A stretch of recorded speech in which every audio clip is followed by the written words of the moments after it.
Estamos de vuelta con Giro a la Derecha. Como les había comentado en el primer segmento, vamos a estar ahondando sobre la situación de Venezuela porque a pesar de que ya pasó el 10 de enero, continúa dando mucho tema para cubrir, mucha tela para cortar, y para ello he invitado a Manuel de la Cruz. Él es politólogo y activista de la resistencia. Bienvenido, Manuel, ¿cómo estás?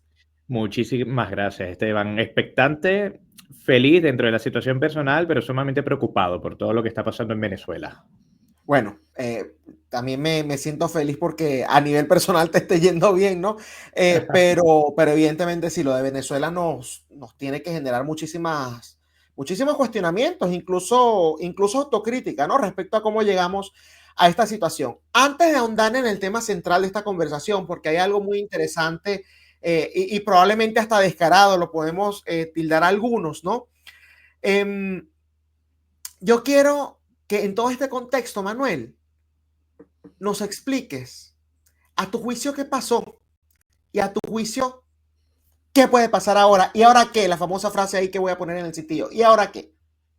¿Y ahora qué? Bueno, lo que estamos viendo es que sencillamente para que haya política se necesita voluntad de poder. Y voluntad de poder es querer hacer todas las acciones necesarias para hacer un cambio. Y no hay voluntad de poder de parte de la oposición venezolana. Y cuando digo oposición me refiero a ese cúmulo de organizaciones que utilizan las medidas electorales y la vía electoral para vender la ficción de que es posible conquistar el poder por la vía pacífica. Esto es imposible, tiranía, y ellos lo saben. Simplemente le estuvieron manteniendo una mentira muy grande al país sin ningún plan B, sin ningún tipo de estrategia, porque ellos no quieren conquistar el poder. Ellos lo que quieren es mantener todo, digamos, esa cosmogonía, toda esa constelación de naciones y de partidos amigos internacionales que les mantienen la fiesta, que les paga la fiesta en el exterior y que les permiten tener un exilio dorado. Así que, ¿qué vimos? Una gran maniobra de propaganda, pero no para el venezolano, no el que está en Venezuela sufriendo los embates del socialismo del siglo XXI, sino, insisto, para los aliados políticos foráneos que pagan la fiesta de estos sinvergüenzas. Eso es lo que pasó. Ok, ahí tú dices algo importante, ¿no? Y es el tema de la vía electoral. Evidentemente es algo que no funciona, una tiranía no va a salir con votos, ahí estamos muy de acuerdo. Pero yo el argumento que he escuchado del otro lado, Manuel, Mm. es que por primera vez se probó con actas en mano, ¿no? A nivel internacional. Esas actas, de hecho, han hecho una gira internacional junto con Edmundo, de que efectivamente el fraude, digamos, fue cometido e independientemente de cuánto sea la diferencia, el régimen no va a abandonar el poder por esta vía. Y entonces ahora ellos sí tienen el argumento y el sustento para convencer a la comunidad internacional de que ya hay que agotar esas vías. ¿Tú qué crees de eso? Bueno, considero que estas personas entonces creen que Cuba es una democracia viva, porque como en Cuba no hay actas que demuestren que el castrismo hace distintos tipos de fraudes, entonces ahí no hay una tiranía. Imagino que en Corea del Norte, como todavía siguen sacando las distintas elecciones completamente amañadas, pero no hay todavía actas que demuestren el fraude, entonces eso para ellos debe ser una democracia. Esto es absurdo. Y es absurdo principalmente porque lo que define una tiranía no es si una democracia o un proceso electoral está lleno no de vicios fraudulentos. Lo que define una tiranía es el uso arbitrario del poder. Y una tiranía no solamente viene de origen, sino también de uso. Cuando vemos que hay un régimen que utiliza todos los medios del Estado para esclavizar a sus ciudadanos y para someter a cualquier atisbo de disidencia política, nos enfrentamos a una tiranía, háganse elecciones o no. Así que, primero, desde el punto de vista argumental es falso, pero segundo, no es la primera vez que la tiranía se fraude y ha sido demostrado.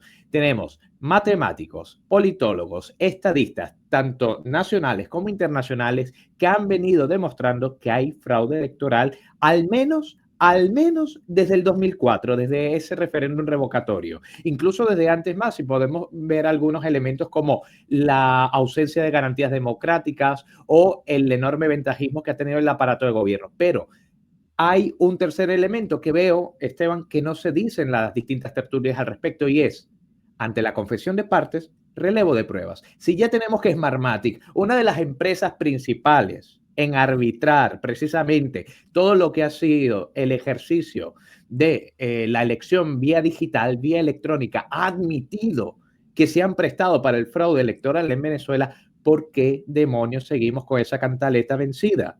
Evidentemente nos enfrentamos a un fraude electoral. El problema no es el fraude, señores, el problema es la tiranía. El problema es el uso arbitrario del poder y el grado de destrucción al que tiene sometido el país, en donde todo vale, no desde el 10 de enero, como dicen ellos, sino desde hace mucho tiempo atrás. Tú dijiste algo también muy interesante, que es que estos individuos no quieren llegar al poder, no tienen vocación de poder, por así decirlo, y que no hay un plan B. Sin embargo, ¿no? En todo este proceso, que yo, bueno, los he atacado personalmente como vendedores de humo, pero quizás tú y yo estamos equivocados. Y si hay un plan en desarrollo, Manuel, que de aquí a quizás unas semanas, unos meses, porque estos son procesos largos, se termine ejecutando y de esta manera logren sacar a Nicolás Maduro. ¿Por qué tú no crees que eso sea realizable, lo del plan B? Y después voy con el tema de la vocación de poder. Yo desearía enormemente estar equivocado y muchas veces yo lo digo, yo rezo en verdad por estar equivocado y que pase el milagro.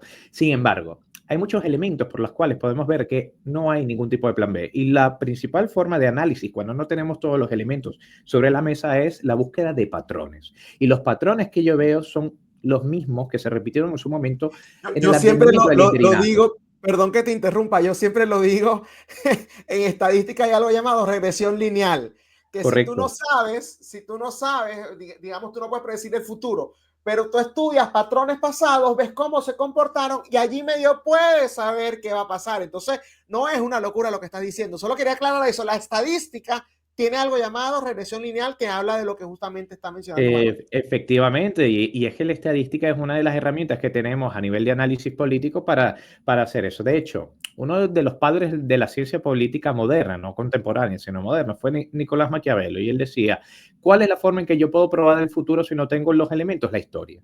Y si vemos la historia contemporánea de Venezuela, la historia inmediata, vemos la repetición de esos mismos elementos.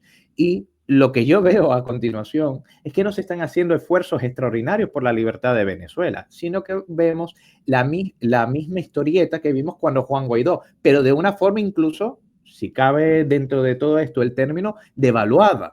Porque el Juan Guaidó por lo menos intentó la pantomima de juramentarse en una avenida de Caracas. Es que con Edmundo ni siquiera eso. Fue tal el fraude fue tal. El fraude no ya a nivel electoral de Nicolás Maduro, sino el fraude a la gente que todavía sigue pensando en la falsa oposición, que le dijeron, les vamos a sorprender. Y sí, nos sorprendieron haciendo absolutamente nada.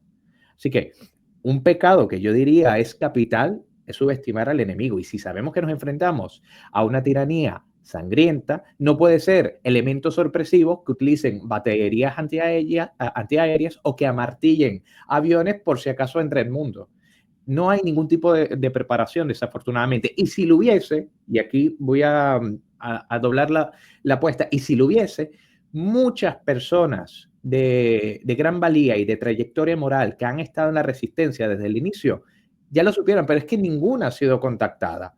Solamente vemos metidos en este circo los que siempre han estado dentro del universo de la MUD. ¿Por qué? Porque se repite nuevamente la gran estafa hacia los venezolanos. Además, y quiero agregar a esto antes de pasar a la siguiente pregunta de lo de aquello de la vocación de poder. Yo te lo puedo complementar de una manera muy sencilla también.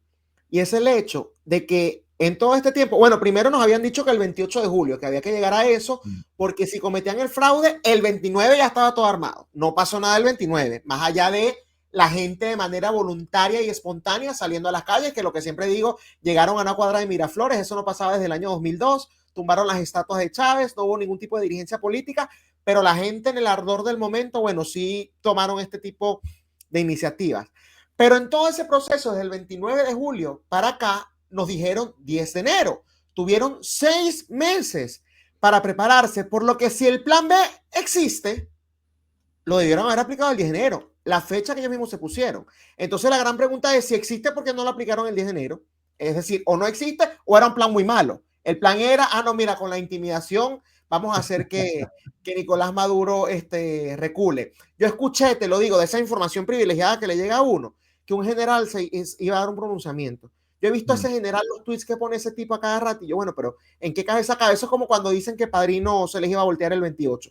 Bueno, eso es como el típico WhatsApp de la tía, de la amiga, de la sobrina que vio las tanquetas de Fuerteventura, lo mismo. Pero Manuel, que lo diga la tía de la amiga está bien, pero cuando tú ves a periodistas, supuestos periodistas, que al final lo que son es propagandistas baratos, ¿no? Montados en esa ola. Yo me recuerdo cuando previo al 28, que Padrino andaba dando señales. Y yo, bueno, para mí está dando señales muy claras de que se queda con el régimen. Las señales para mí eran clarísimas, claro. Clarísimas. Pero ellos decían que no. Bueno, vamos con el tema de la vocación de poder.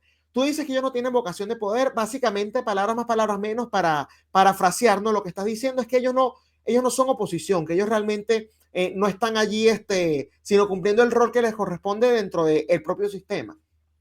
Vamos a ver, desde una perspectiva... Sí. No, pero quiero completar algo. ¿Cómo tú dices eso con tanta seguridad?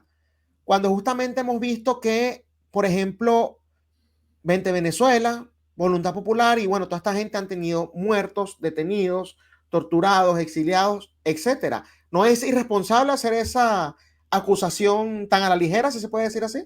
No, en lo absoluto, y procederé a responderte.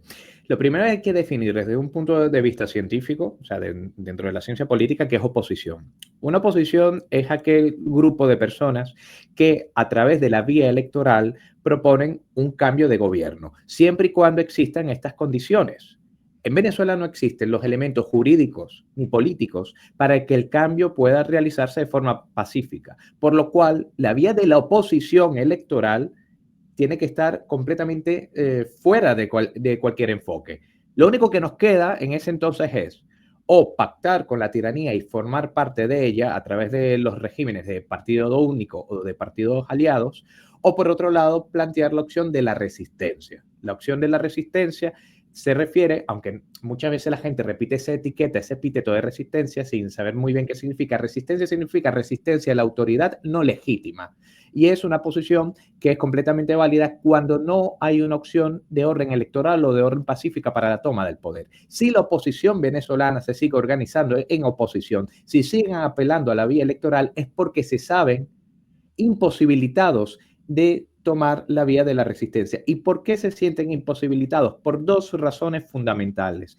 Uno, porque son no una clase política, sino una casta política. ¿Cuál es la diferencia entre clase y casta? Que la casta comparte lazos no solo económicos, sino también de sangre con el poder. Y lo que hemos venido viendo durante estos 25 años es que la clase política venezolana ha elaborado importantes lazos sanguíneos con los tiranos. Y de esto nos puede hablar muy bien Antonio Ledesma y compañía. Y lo segundo, desafortunadamente, para mantener el circo electoral se necesita un índice de credibilidad. ¿Y cómo ganan la credibilidad? A costa de la sangre de las bases. Porque el problema aquí, Esteban, no es el estudiante o la ama de casa o el trabajador que esperanzado se pone a militar en 20 Venezuela o en Voluntad Popular o en Acción Democrática y luego va a las manifestaciones y se cae a golpes con los colectivos. Ese no es el problema. Ese ha sido usado como un peón por la élite que termina pactando. Y yo lo puedo decir de primera mano. Cuando en el 2014 se convocó la salida, que allí estaban Antonio Ledesma, María Corina Machado y Leopoldo López, yo salí con un grupo de amigos y hacíamos protestas y demás. Y al final, luego de ver a tantos compañeros de clase caer ante las garras de la tiranía, a otros apresados, finalmente vimos cómo la clase política, la casta política, termina pactando a través de los diálogos. ¿Por qué? Porque piden nuestra sangre y a cambio perpetúan ese rol de oposición, porque es sumamente acomodaticio ser oposición en Venezuela, porque recibes por un lado los dividendos de los distintos grupos de naciones amigas de la libertad de Venezuela que de buena fe quieren nuestra libertad y se ponen a financiar a Leopoldo López, María Corina Machado, a Henry Ramos Alub y compañía, y por el otro tienes las jugosas prebendas que tiene el petroestado y el narcoestado con respecto a quienes les hacen los favores. Así y no lo sancionan, además. No lo sancionan encima. Que esa es otra opción que ellos tienen, negociación las sanciones, porque al final vemos a estos mismos, como antes me gustaba llamarle a los traficantes de esperanzas, a estos mudos, porque los vemos haciendo lobby en Estados Unidos y en Europa para suspender sanciones. Bueno, porque es una de las formas que tienen de financiación. Bueno, ahora sí quiero adentrarnos en el tema más picante, ¿no?, del momento, porque lo que antes llamaban radical, inhumano, irreal, aquello que no deberías andar promoviendo porque hay que estudiar otras vías, ¿no? Las vías alternativas, democráticas e institucionales. Ahora hay algunas voces internacionales y nacionales también promoviendo la famosa intervención militar en Venezuela, ¿no? La injerencia humanitaria como en un momento se planteó porque evidentemente el tema de Venezuela es humanitario. Antes de hablar de esto, yo te voy a poner 3 intervenciones que para mí fueron las más llamativas y voy a ir de orden de menos descarado a más descarado, ¿no? Vale. De menos responsable a más responsable. Entonces quiero que primero veamos juntos un video del expresidente Álvaro Uribe, acá lo tienen en pantalla, en donde justamente hace este llamado. Nosotros pedimos una intervención internacional, preferiblemente avalada por las Naciones Unidas, que desaloje a esos tiranos del poder y convoque de inmediato a unas elecciones libres. Que el señor especializado Timador no siga hablando de paramilitares, porque anoche decía él, con mucha burla, que aquí venía Uribe a reunirse con sus paramilitares. Que ese timador sepa que lo que nosotros queremos, por aquello que propugnamos, es por una intervención militar internacional con el ejército de Venezuela, que desaloje a la dictadura. Bueno, yo primero que nada, y lo aclaro, yo estoy de acuerdo. Yo no sé si tú estás de acuerdo, porque también yo entiendo que hay gente un poco más nacionalista que dice que no quieren negociar con el territorio ni con los recursos de Venezuela, pero para mí no hay nada, digamos, la libertad no tiene precio, ¿no? Y es lo más importante. Y ya eso será otro tipo de debate. Nuevamente, no sé si tú estás o no de acuerdo. Pero más allá de eso, Álvaro Uribe fue presidente de Colombia cuando Hugo Chávez. En la época de Álvaro Uribe, ¿sí?, se dieron a conocer los nexos directos que tenía Hugo Chávez y el régimen venezolano con la guerrilla colombiana. Es decir, había un tema de seguridad nacional para Colombia en donde él podía tomar este tipo de acciones. Que mediáticamente le iban a caer encima, eso es otro cuento. Pero si tú estás tan comprometido con la libertad y sobre todo con tu país, yo pienso que a ti no te interesa tanto lo que digan, sino hacer lo correcto. Ahora quiero tu opinión. ¿Qué piensas tú de esta exigencia de Álvaro Uribe, Manuel? Vale, empecemos por la intervención. Si sabemos que estamos frente a un gobierno de fuerza, la única opción que nos queda es utilizar precisamente la fuerza. Y la fuerza no es algo que se invoque de forma celestial, que van a venir del cielo o algo por el estilo. Se necesitan ejércitos de naciones reales o contratistas reales. Sobre Uribe, como bien lo decías, él ya estuvo en el poder. Y ahora que está en la oposición, ahora que vemos cómo existe digamos, un gobierno satélite de esta franquicia criminal llamada socialismo del siglo XXI, que es Petro, que Petro es el agente del Foro de Sao Paulo en Colombia, es muy fácil hablar desde la oposición de intervención militar, porque es uno de los elementos de propaganda a nivel electoral que, digamos, por decirlo de alguna forma, que la derecha colombiana puede esgrimir dentro del discurso anti-Petro.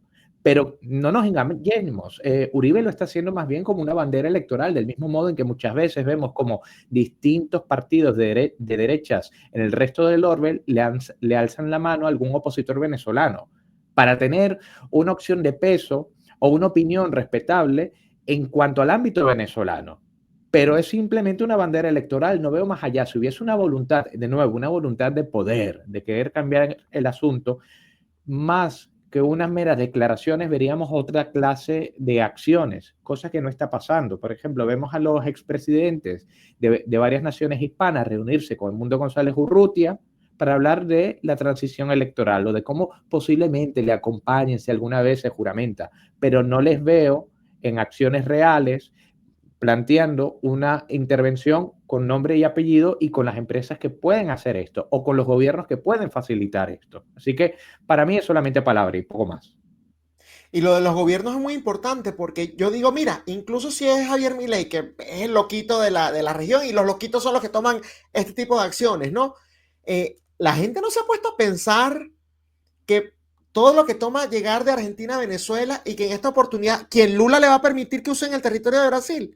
O Colombia le va a permitir, Petro le va a permitir que usen el territorio colombiano. O sea, es mucho más complicado que lo que hubo en el interinato. Y además, el llamado que él hace, y está allí en la declaración, no sé si lo lograste agarrar, fue a los cascos azules de la ONU. Mira, la Organización de Naciones Unidas fue uno de los pocos organismos que nunca ha desconocido a Nicolás Maduro, nunca, ni siquiera cuando el interinato, que ahí vinieron los 60 países, la OEA, bueno, todo este entramado internacional que vimos, y le estás pidiendo los cascos azules, y te lo dice alguien que yo formé parte de la organización de Colina, ¿no? BEPEX, que en el año 2008 Colina justamente exigió una intervención militar a los cascos azules, pero ya a estas alturas, tantos años después, me parece hasta ingenuo, ¿no?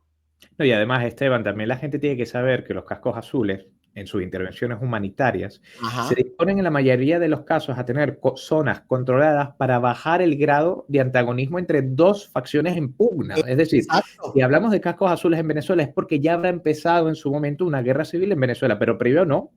Los cascos azules no van a iniciar una guerra. No son los que intervienen militarmente, exactamente. Claro. Eso es un punto también muy importante que menos mal que ellos van a pacificar, a bajar el grado de intensidad bélica, no a empezarla desde cero. Entonces, si no hay una facción armada venezolana dispuesta a combatir por la vía, valga la redundancia, por la vía violenta al chavismo, no vamos a ver allí a los cascos azules jamás ni nunca. O sea, es absurdo hablar de esto. Subo el grado de intensidad de descaro 1 a descaro 2 o descarado 2, ¿no? Acá voy a leer, también hay un video, pero quiero hacerlo con lectura. El tweet que mandó el expresidente también de Colombia, Iván Duque. Edmundo González, como presidente legítimo de Venezuela y ante la usurpación, debe convocar a la comunidad internacional y especialmente a los países del sistema interamericano, es decir, yo creo que acá lo que está justamente pidiendo el TIAR, al igual que otros países comprometidos con la democracia, para que adelanten una intervención humanitaria en Venezuela que permita la protección de los derechos humanos y el restablecimiento del orden democrático. Esa intervención debe ir acompañada de una solicitud a la Corte Penal Internacional para que acelere la orden de captura contra Maduro y con un aumento aún mayor de las recompensas por Maduro. También debe incluir una instrucción a las fuerzas militares de Venezuela para que se unan a dicha intervención. La perpetuación de Maduro va a generar una crisis humanitaria sin proporciones y la intervención legítima y con precedentes internacionales es un mecanismo para evitarlo. Intervención humanitaria ya. Nuevamente, expresidente de Colombia, cuando el interinato. La ayuda entra sí o sí, el concierto lo hicieron en Cúcuta, los camiones los quemaron del lado justamente de ahí en la frontera con Colombia. Manuel, por favor, dame luces. ¿Por qué Duque ahora sí habla con tanta fuerza y en su debido momento no hizo lo que debió haber hecho, ¿no?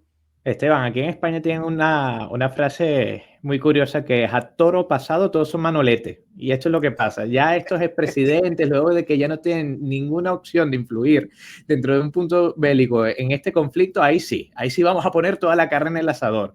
Y repito, es simplemente utilizar la bandera venezolana para réditos electorales. Y es lo lamentable. Al final, realmente, si queremos una solución viable, tangible, los primeros que van a tener que poner la sangre serán los mismos venezolanos. No podemos esperar que esta libertad sea obsequiada, porque la libertad se conquista al fin y al cabo. Entonces, todos estos políticos se aprovechan un poco de esto para decir, no, ahora yo sí voy a ser radical. Por ejemplo, invocan al TIAR, pero es que el TIAR requiere una acción unánime por parte de los Estados miembros de la OEA. ¿Acaso Petro se va a poner a favor de esto? ¿O acaso el resto de constelaciones de naciones americanas que todavía le deben petrodólares a la tiranía venezolana van a estar a favor de esta intervención? Por supuesto que no.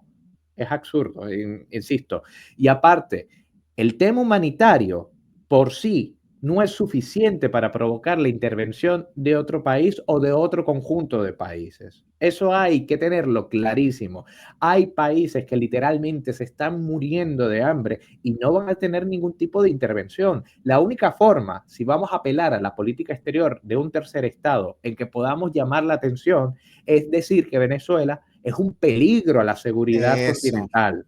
Es que es un estado terrorista que financia el terrorismo. Pero por humanidad no se mueven los intereses nacionales. Yo ayer participé, el sábado participé en un programa de radio y yo le recordaba eso al otro panelista que estaba y a la periodista. Esta frase se repite mucho, pero la gente como que no la ha internalizado. Los países no tienen amigos, no tienen aliados, tienen intereses. Entonces la narrativa, por mucho que nos duela, porque evidentemente sí, yo denuncio a cada rato los secuestros, las violaciones a los derechos humanos, porque hay que hacerlo uno como venezolano. Pero a nivel internacional, esa narrativa y nada, es exactamente lo mismo. Y acá el enfoque tiene que estar en lo que tú estás diciendo, que es el tema de cómo Venezuela financia estos grupos, bueno, antidemocracia, grupos guerrilleros, terroristas de Medio Oriente, las guerrillas colombianas, con los nexos que tiene con Rusia, con China, lo que ya se sabe. Pero además, cómo Nicolás Maduro ha mandado de manera deliberada individuos el Tren de Aragua, por ejemplo, a otros países. Eso, una invasión suave, si se puede decir así. Entonces, construyendo esa narrativa más factible, que desde el punto de vista humanitario estoy muy de acuerdo contigo, Manuel.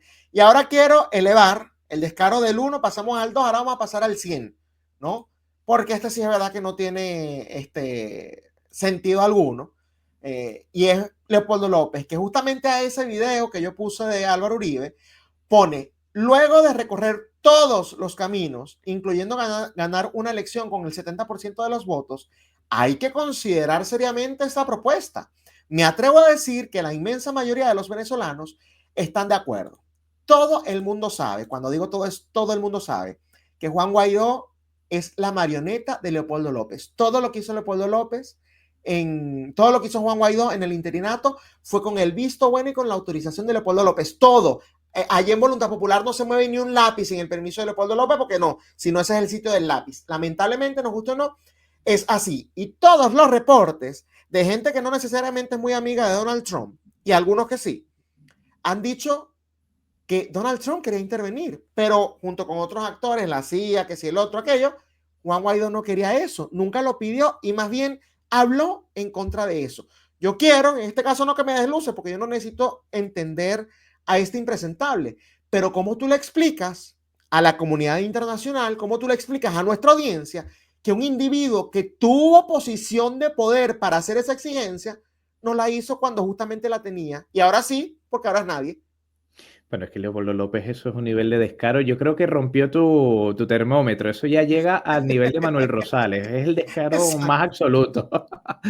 A ver, Leopoldo López, ¿qué está haciendo aquí? Lo primero que la gente tiene que comprender es que cuando tú muy bien dices que él tenía una capacidad de elección total dentro del interinato, es porque es así. De hecho, estaba designado un órgano llamado Centro de Gobierno, que era donde realmente se tomaban las decisiones colegiadas, y el que gobernaba el centro de gobierno era Leopoldo López, no era Juan Guaidó. Todo lo que hacía Juan Guaidó y el interinato iba hacia el rumbo que marcaba Leopoldo López. Y sí, el interinato, y esto todo el mundo, yo creo que ya puede haber, de hecho, una especie de concesión entre la conciencia de la mayoría de los venezolanos. Si todos creemos que el interinato no solamente malgastó el dinero, eso no es el problema es el coste de oportunidades. Si el interinato lanzó, arrojó la oportunidad real de liberar a Venezuela por la vía armada, teniendo todos, pero todos los escenarios geopolíticos a su favor, esto fue por Leopoldo López, es decir, Leopoldo López es el responsable de hacer harakiri a la opción de la intervención militar. Y ahora nos está diciendo que él se suma, pero que va a estar sumándose. Él simplemente lo hace como buen político de oficio, o más bien politiquero de oficio. Es una veleta ambulante, y como sabe que ahora mismo mucha gente está abriendo los ojos y está despertando después de la estafa del 10 de enero, que muchos ya se están sumando a las voces disidentes, de que desde hace tiempo hablábamos de resistencia y lucha armada, pues ahora él también no quiere perderse una parte del pastel. Pero él simplemente lo hace, insisto, para mantener sus contactos dentro del, no de la oposición, sino de los partidos políticos foráneos, internacionales, amigos de la causa venezolana, y asegurarse su financiación internacional, el asegurarse poder vivir a cuerpo de rey en el barrio más exclusivo de Madrid sin tener que trabajar. Eso es lo que está haciendo Leopoldo López con ese tuit. O sea, que no nos extrae. Y me llama mucho la atención eso que dices, que bueno, ahora hay gente sumándose, ¿no? Pero hay unos que son bien descarados, porque son militantes que están afuera de 20 Venezuela, porque eso no es un partido político, ¿no? Y entonces ahora sí, ellos en el 2019 tenían este mismo discurso, de que la lucha es armada, qué sé yo. Cambiaron a la ruta electoral porque se lo dijo su Mesías, porque así es la gente que no tiene criterio, y ahora nuevamente, bueno, ya se comprobó, ya se corroboró. Ustedes no hay que lo tenían claro. Entonces, lo que vemos es justamente esas veletas, como tú dices, y esto me da pie para lo siguiente, Manuel. María Corina hace solo minutos, mandó un comunicado también en sus redes sociales. No sé si tuviste la oportunidad de leerlo, pero bueno, le está agradeciendo. Vamos a leerlo completo. Quiero agradecer con todo mi corazón a cada venezolano, así como a los aliados de todo el mundo, por tantos testimonios de cariño, preocupación y confianza que me han transmitido en estas últimas horas. Ustedes saben lo orgullosa que estoy de ser venezolana y de esta generación. No ha habido otra mejor forjada y decidida a lograr la inmensa tarea de liberar a Venezuela. Mi reconocimiento es para cada venezolano dentro y fuera de nuestro país que ha entregado su vida y arriesgado su libertad por nuestra causa. Sé que todos lo haríamos una y mil veces, si fuera necesario, por la libertad de Venezuela. Ustedes son unos valientes. Lo que hemos logrado construir frente a la barbarie de esa tiranía es extraordinario.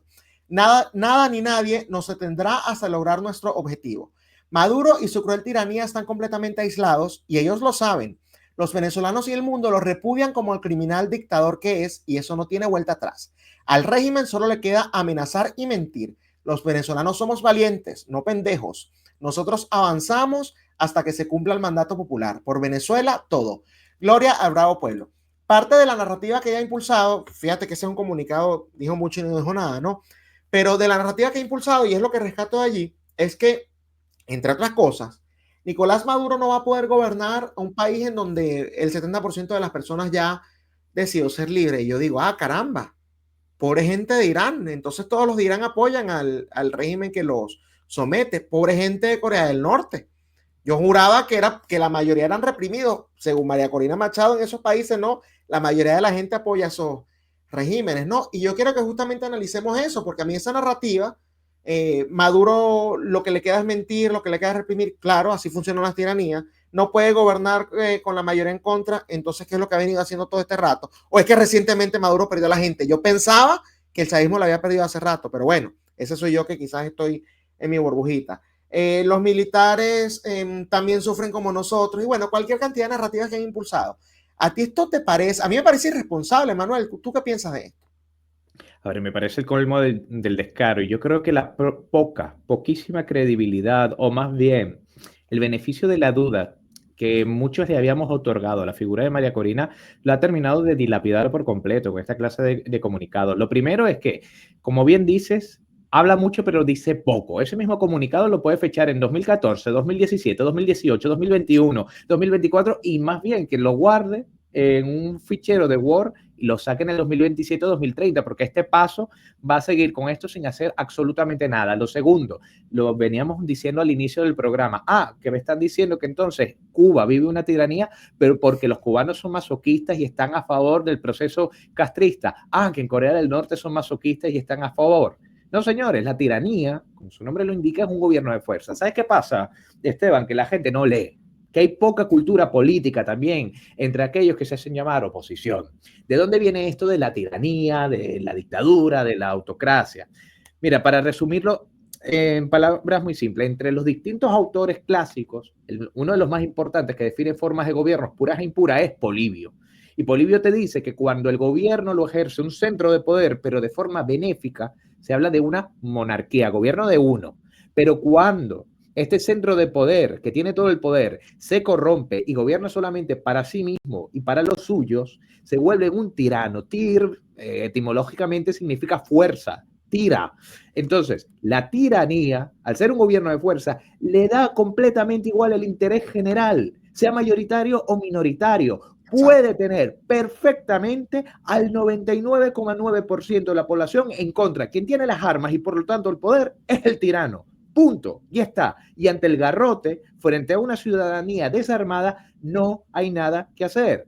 ¿O es que acaso, y aquí viene la gran pregunta, o es que acaso los grandes tiranos se regodean de un apoyo popular masivo? No, esto es falso, esto es mentira. Por eso la vía electoral es la primera que dinamitan. Lo que puede pasar es al revés, que un prospecto de tirano asedie las instituciones democráticas a través de las elecciones y una vez dentro haga todo lo posible para que su revolución sea imposible de dar de baja por la vía democrática, que es lo que ha pasado históricamente con los regímenes de izquierda. Los más radicales regímenes de izquierda se disfrazan de demócratas y luego estando en el poder sacan las garras. Lo hizo el mismo Chávez. En sus primeras alocuciones él no hablaba ni de socialismo y aunque se reunía en Cuba con Fidel Castro, y aunque formaba parte de esa corte terrible, el Foro de Sao Paulo, él se camuflaba muy bien. Hasta hubo gente que pensaba que era patriota. Imagínate, un apátrida, un vendedor a la patria como lo fue Chávez, que le vendió la soberanía del país a Rusia y a China. Pues bien, las tiranías no dependen del apoyo popular. Sepamos esto, estemos claros de esto. De lo único que depende de la tiranía es de poder decidir sobre la fuerza, sobre las armas. Y desafortunadamente no existen las Fuerzas Armadas de Venezuela. Lo que existe es un pranato, lo que existe es un conjunto de bandas armadas, uniformadas, que trabajan para la tiranía a cambio de unos pocos dividendos. Entonces me dicen, no, es que la familia militar también sufre. Sufrirá el que está de tropa, que no puede hacer absolutamente nada, ni tiene capacidad de liderazgo dentro del ejército. Pero el que es un oficial de alta graduación, ese sí que tiene un buen ingreso, y no solamente por parte del petróleo, también del narcotráfico. O es que el cartel de los soles es un invento. O es que el cartel de los soles, los militares no tienen nada que ver con eso. Por favor. No, y eso no es lo único que existe. Los militares, en donde usted ve una mafia, la mano de algún militar está metida, porque hay mafias, sí, con las drogas, por supuesto, pero también con los alimentos, con el combustible, con armas, con minerales, con muchas cosas, en lo que se te ocurra, y está la mano de un militar allí dentro. Entonces, ahí tienes todo el motivo, toda la razón. Sin embargo, ahorita quiero que profundicemos en eso, ¿no? Porque ellos también tienen un argumento al respecto. Pero quiero agregar a lo que tú dijiste de que las tiranías no necesitan apoyo popular. Creo que lo explicaste magistralmente, porque ellos también han dicho que están más aislados que nunca. Y yo digo, caramba, el 2019 pasó hace tanto, de verdad, más aislados que nunca. Hasta donde yo sé, a Nicolás Maduro lo desconocían Colombia y Brasil cuando estaban Iván Duque, que ya lo pusimos en pantalla, y Jair Bolsonaro en Brasil. Hubo 60 países que desconocieron a Nicolás Maduro, que lo sancionaron, que quitaron relaciones diplomáticas y después incluso comerciales. Estamos hablando de que se les llevó a un nivel de aislamiento internacional como nunca antes visto. Nada parecido a lo que tienen ahora, que sí están aislados, sí, pero nada parecido a lo que fue el 2019-2020. Entonces, por favor, un poquito de criterio. Esto se lo digo a la gente que dice que ustedes desmotivan. Bueno, si la verdad te desmotiva, es porque usted vive en una burbuja de mentiras, y lamento decírselo. De verdad lamento ser yo quien se lo tenga que decir, pero llega un momento donde hay que poner los pies sobre la tierra. Yo siempre uso la frase de Ayn Rand: puedes ignorar la realidad, pero no puedes ignorar las consecuencias de ignorar la realidad. Entiendan eso de una buena vez. Y bueno, quiero que profundicemos, Manuel, en el tema de los militares, porque el argumento que ellos dicen es, que ellos utilizan a cada rato, parte de lo que se corroboró el día de las elecciones es que los militares mayoritariamente apoyan a María Corina Machado. No solamente por, bueno, las cifras, por los números que ellos recibieron a nivel de votaciones. Ellos hablan de un 70-80% de apoyo, algo por el estilo. Algunos periodistas incluso habían sacado esos reportes previos a la elección. Sebastián Navarrete fue una, lo recuerdo. El 80% de los militares apoyan a María Corina Machado. Pero además porque fueron ellos quienes les dieron las actas, ¿no? Entonces, aparentemente, si el militar te da un acta, ya eso es muestra de que, bueno, voy a dar mi vida por ti. ¿Cómo se contesta o cómo se refuta ese argumento, Manuel? Bueno, sencillo. Ellos simplemente, sin quererlo o por desconocimiento, están admitiendo que todos los militares, que todo el Plan República es cómplice del fraude, porque a sabiendas de los resultados reales se prestan para esto. Aquí el problema radica, Esteban, que la familia militar actualmente está completamente inoperativa para cualquier tipo de conato de insurrección. Para eso se han enfocado durante más de 20 años los organismos de inteligencia de Cuba, Rusia y China. Hay un ambiente de desconfianza total dentro de los cuarteles, por lo cual, vamos a llevarlos al plano electoral por un momento. Cualquiera que haya estado dentro del activismo político sabe que una cosa es muy distinta el simpatizante que puede votar por ti, y otra cosa es diferente el militante que se pone la camisa, que va contigo a pegar afiches electorales y que está hasta las 12 de la noche custodiando los votos como testigo de mesa. Del mismo modo, una cosa es que un militar te pueda permitir dar con esa información que de una forma aislada realmente no tiene mayor validez, como es el tema de las actas, porque recordamos que es una pieza de todo el rompecabezas que por sí mismo no puede ser tan nociva al sistema. Y otra cosa es que ese militar que te da un acta vaya a tomar un fusil y se vaya a internar en la selva o vaya a tomar una posición por ti. Esto es mentirle al país por completo. Lo que se necesita en estos casos es que si la dirigencia opositora tuviese voluntad de poder, es que creara una estructura de confianza que permitiera la organización de una insurrección militar. Pero el problema radica, insisto, en que no hay ningún tipo de confianza. Los pocos que se han atrevido a dar el paso terminan en prisión, en el exilio o bajo la tierra.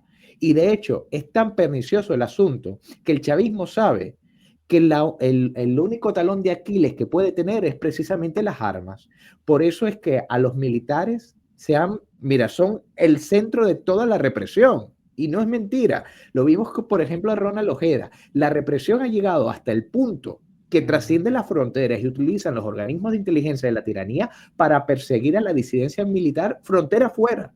Esto es peligrosísimo. Estamos hablando de un nivel de control que solamente se puede comparar con la Unión Soviética o se puede comparar con Irán. ¿A qué estamos jugando entonces? ¿Qué era lo otro que me habías preguntado al respecto?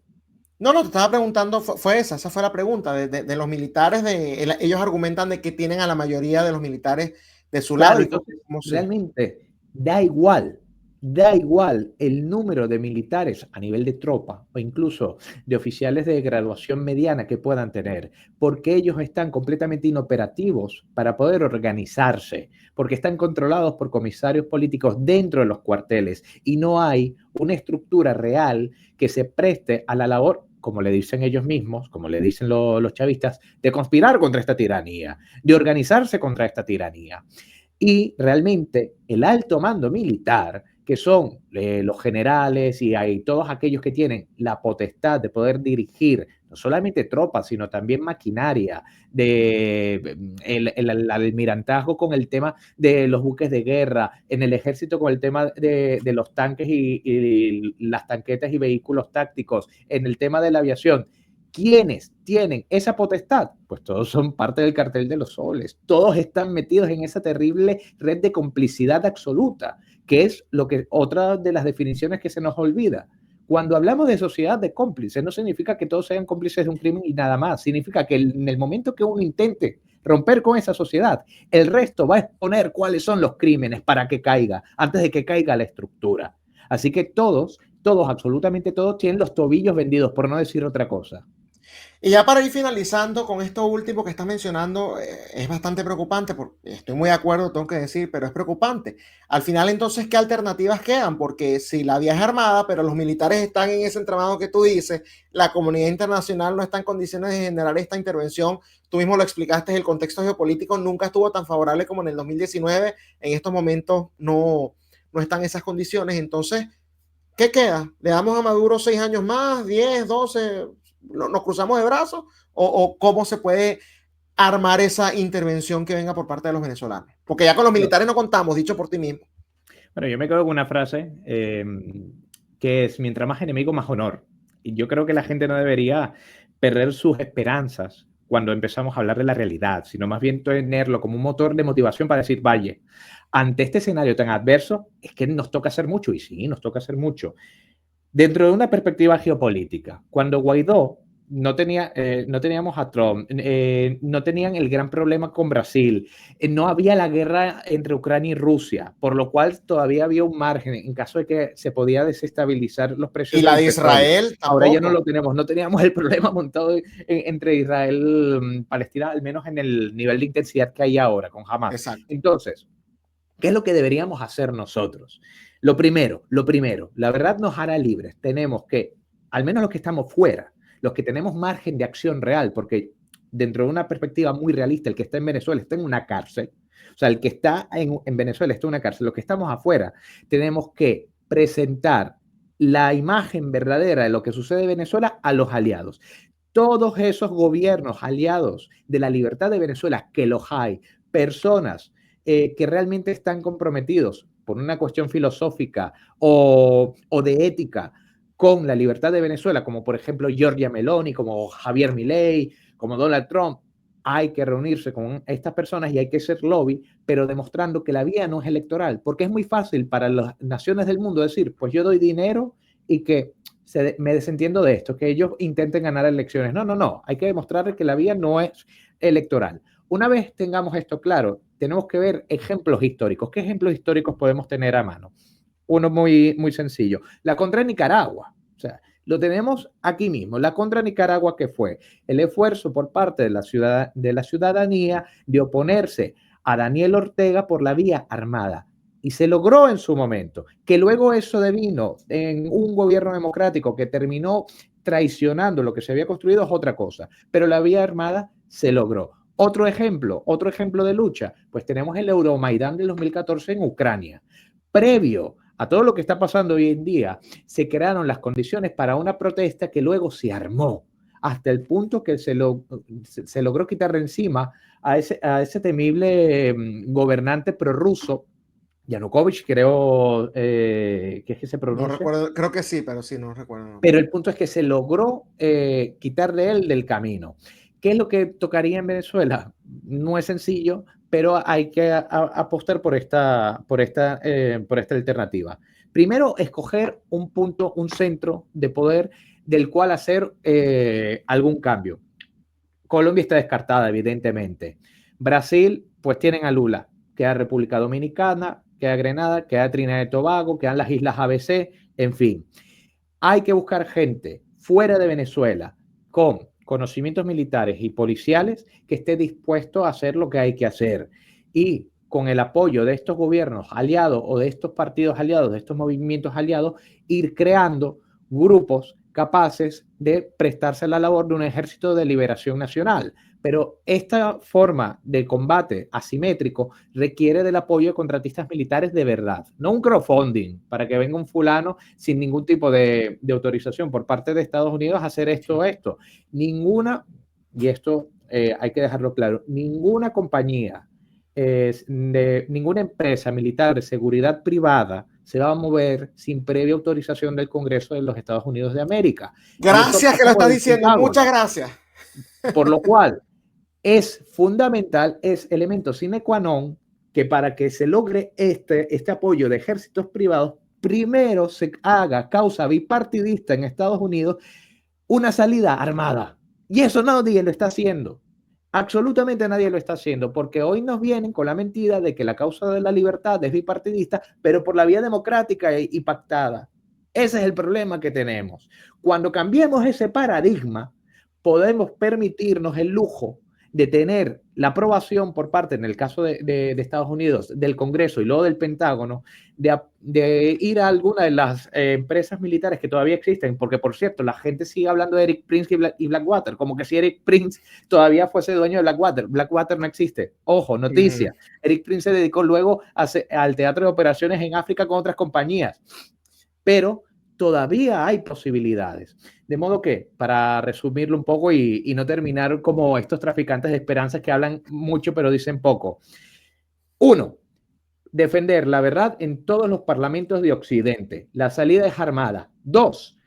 Hacer un censo que no lo va a hacer Manuel de la Cruz, no lo va a hacer Esteban Hernández, lo van a hacer precisamente los militares, los policías con una trayectoria intachable, con una trayectoria moral, los que ellos mismos fueron perseguidos en Venezuela, que ellos son quienes saben en quién pueden confiar y en quiénes no, que ellos organicen y nosotros apoyemos logísticamente a esos esfuerzos de libertad. Y tercero, una vez los distintos lobbies y los distintos grupos políticos de venezolanos en el exterior hagamos conquistado por lo menos el apoyo de una o dos naciones de Occidente que valgan la pena, por ejemplo, yo ahora mismo centraría mis esfuerzos en Trump, pues ahí sí, ponemos el día D y de forma completamente discreta. Eso no se tiene que enterar absolutamente nadie. Eso no va a decir, el 10 de enero va a pasar esto, por favor. Lo que va a pasar es algo quirúrgico, no va a ser una guerra a nivel masivo. Eso es una mentira, va a ser una operación quirúrgica, pero real, porque hay una estructura detrás y no lo que dice Simonovic de que Maduro, vamos a ir por ti cuando menos te los esperes sin hacer nada detrás. Eso es lo que hay que hacer. Una resistencia armada. Te lanzo una joya, no sé si lo sabías, no sé si lo leíste en su momento. Lo del censo de militares se hizo cuando Guaidó y la gente a veces no entiende esas cosas. Lo hizo, por cierto, Colina junto con otras personas, lo que tú dices, gente que entiende un poco claro. en esa materia, y la gente a veces no entiende Tú sabes cómo han dicho tanto el tema de las analogías con el ajedrez. Tú no tienes que decir lo que estás haciendo en el ajedrez, pero tú sí mueves las fichas y moviéndolas, tú sabes en qué dirección se está yendo. De verdad que te agradezco mucho, Manuel, por haberme acompañado hoy en Giro a la Derecha. A ti, Esteban.